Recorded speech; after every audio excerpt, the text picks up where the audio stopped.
Sapete cosa sono queste palline nere attaccate alla catena?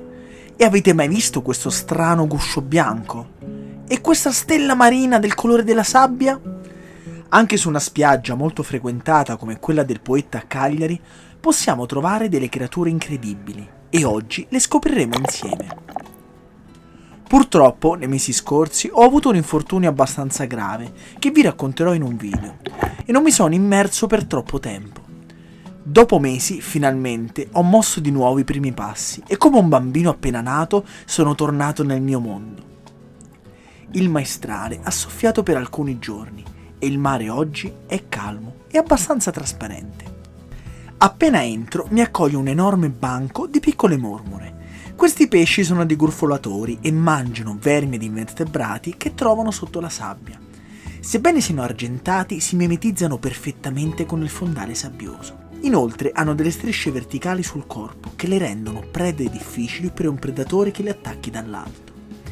Nel banco di mormore c'è anche una piccola triglia di fango. Illuminata dai raggi del sole mattutino, sembra che abbia un colore cangiante e sul corpo risplendono delle incredibili scherziature argentate.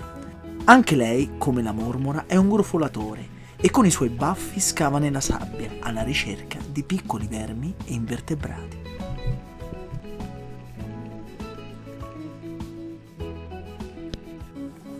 Mi sposto su un fondale più alto, dove trovo una particolare stella marina. È del genere Astropecten, una stella che vive su fondali sabbiosi o fangosi e che si nutre di piccoli invertebrati, principalmente molluschi, che avvolge con le sue braccia forti e flessibili. È in grado di aprire il guscio della preda con le spine che ha di lato e poi le mangia. Queste stelle si muovono ad una velocità impressionante mentre cercano le loro prede. E poi, quando vogliono, sanno nascondersi molto velocemente e sono in grado di seppellirsi sotto la sabbia e scomparire alla vista di un possibile predatore. Questa stella, appena percepisce il pericolo, scompare sotto un velo di sabbia, non lasciando più traccia del suo passaggio.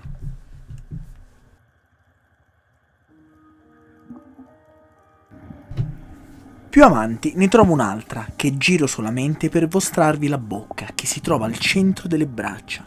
Non è una vera e propria bocca perché questi animali digeriscono le loro prede all'esterno per poi mangiarle.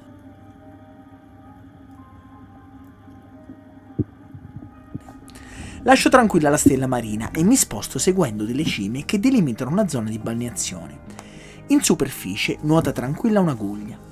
Questo simpatico pesce dal corpo allungato di solito si muove in banchi numerosi e si avvicina alla costa nei mesi estivi ed autunnali.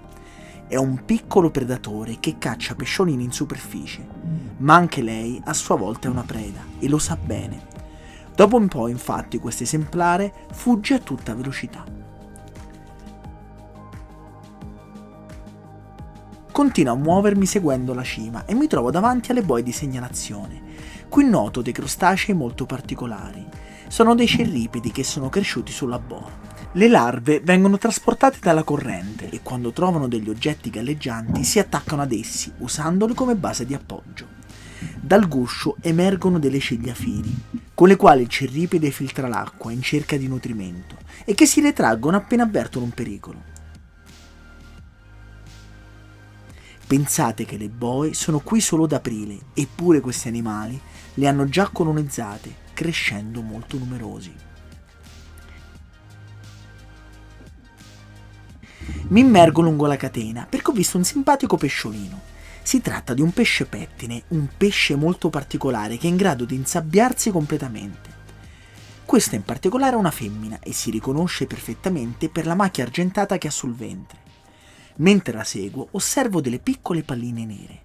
Si tratta di uova di seppia e sono quasi pronte per la schiusa. La seppia le depone su qualsiasi oggetto che trova, soprattutto che è sicura che le correnti non riusciranno a staccarlo.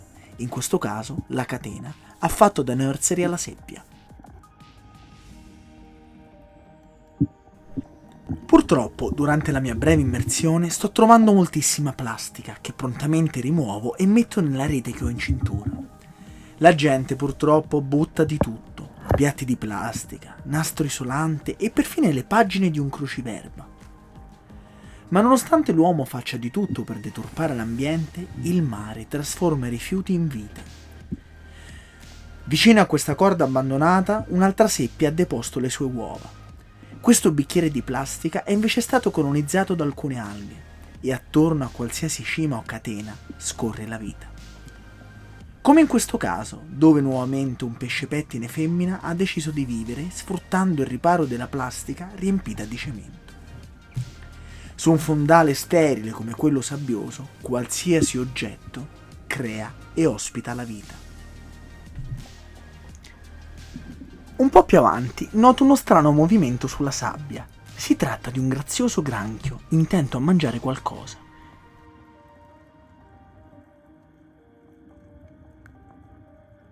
Mi avvicino curioso. Il granchio stava mangiando un canolicchio, ormai morto. Sicuramente questo granchietto non l'ha cacciato, ma in natura nulla viene sprecato. Più avanti ecco un'altra vittima. Stavolta si tratta di una stella marina, in stato ormai di decomposizione.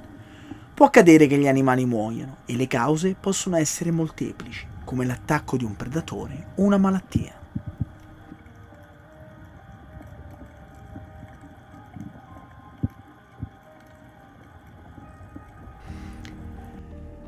Sempre sulla sabbia trovo più avanti degli organismi davvero interessanti. Sembrano dei piccoli alberi nel deserto.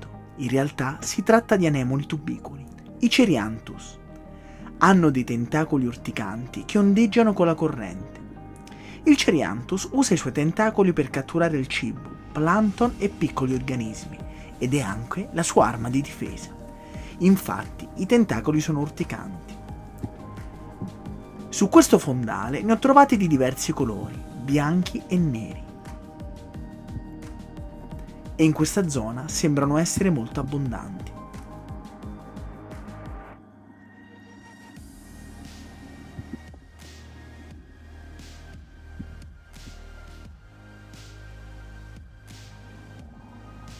Mi trovo vicino ad un gommone ancorato.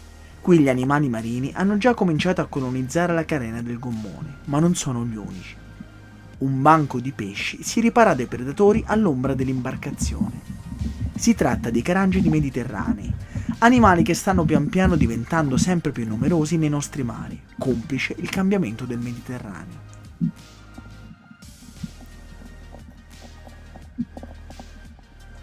Non hanno paura di me e mi girano intorno per molti minuti. È però ora di tornare verso la riva, infatti è da molto tempo che non mi immergo e la stanchezza comincia a farsi sentire. Sulla via del ritorno trovo però un oggetto molto particolare e sicuramente lo avrete visto anche voi.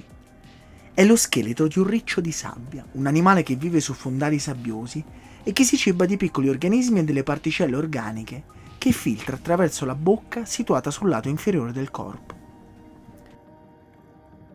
Il suo guscio è calcareo ed estremamente fragile, tuttavia, quando il riccio muore, diventa una preziosa fonte di calcio per altri organismi marini.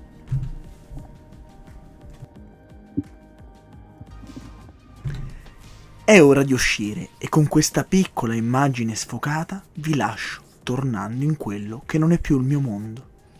Ho finito la mia piccola immersione, devo dirvi che mi sono congelato perché sta tirando maestrale da un bel po' di giorni e l'acqua era freddissima. La telecamera ha fatto un po' le bizze, infatti avevo visto anche un trigone, una piccola razza, ma non sono riuscito a riprenderla. Però avete visto comunque come anche in una spiaggia comunque super affollata, cittadina e tutto quanto, ci siano cose meravigliose da osservare. Proprio perché noi siamo abituati a pensare di vedere chissà quali pesci, quale cose, ma in realtà è bello anche scoprire questi piccoli tesori che si trovano sotto i nostri piedi. E spero di avervi regalato anche qualcosa di interessante. C'è poi tutto un discorso da fare relativo alla plastica e alle altre cose da togliere. Molti pensano che bisognerebbe togliere tutto dal mare. In realtà avete visto anche quella corda che comunque era di materiale plastico, come è diventata l'habitat poi di incrostazioni, di alghe, di altri animali marini, e la seppia ci ha anche fatto le uova. Quindi a volte togliere la sporcizia non è magari la scelta giusta, bisogna capire quale sporcizia togliere, e anzi se una volta che è stata colonizzata andremo comunque ad ammazzare un sacco di organismi togliendola. Bisogna pensare molto bene a cosa fare, cioè il mare ha degli equilibri particolari, poi ne parleremo in un altro video. Se vi è piaciuto mi raccomando un like e ci vediamo alla prossima, ciao!